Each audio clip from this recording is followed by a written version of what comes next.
Emotional, slightly somber music begins to play softly in the background. She looked me in the eyes and said she needed freedom.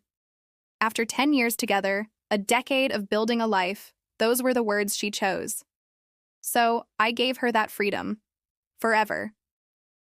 If you've ever felt the sting of betrayal, make sure you subscribe, because this story will resonate with you. My name is Mark. For 10 years, I thought I had it all. A loving wife, a beautiful home, a future we were building brick by brick. Then one evening, she shattered it all. She said she felt trapped. Trapped in the life we had created, trapped with me. The word echoed in the silence she left behind. There was no screaming, no begging. What's the point in trying to hold on to someone who is already gone? I just nodded, packed a small bag for her, and watched her walk out the door, believing I'd just wait for her to come back. But in that deafening quiet, something inside me shifted. The pain was immense, but clarity cut through it like a shard of glass. I wasn't going to be a placeholder, a safety net for her to fall back on when her quest for freedom didn't pan out. The very next day, I called my lawyer. I didn't want to fight. I just wanted it to be over. The divorce papers were drawn up and filed with a quiet efficiency that felt surreal. While she was out there searching for something more, I was systematically dismantling our shared past. The house we'd bought together, the one we painted on weekends and filled with memories. It was too painful to keep.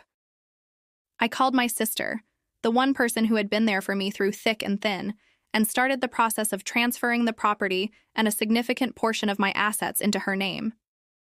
It wasn't about hiding money. It was about protecting my peace, securing my future from the storm I knew was coming. My friends said I was being too hasty, that I should wait. But I knew. I knew this chapter had to end for a new one to begin. Exactly 1 month later, just as the final papers were being signed, she came back. She walked up to the front door, a hesitant smile on her face, as if she was returning from a short vacation. But I could see it in her eyes, a flicker of desperation. And then she dropped the bombshell.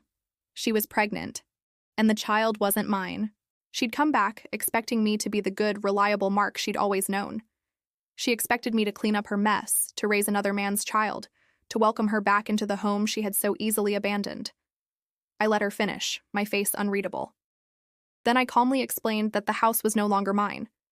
The savings she was counting on were gone. The life she had left behind no longer existed.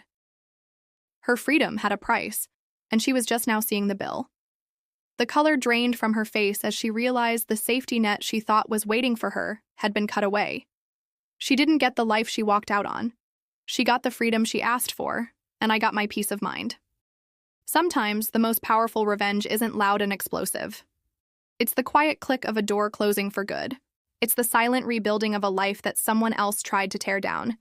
It's choosing yourself when they wouldn't. Her search for freedom left her with nothing, while my decision to let go gave me everything I needed to move on. Karma, as they say, has a way of finding everyone. If this story touched you, please hit that subscribe button and turn on notifications. We share real-life emotional stories like this every week that remind us of the strength we all have within. Thank you for watching, and we'll see you in the next one.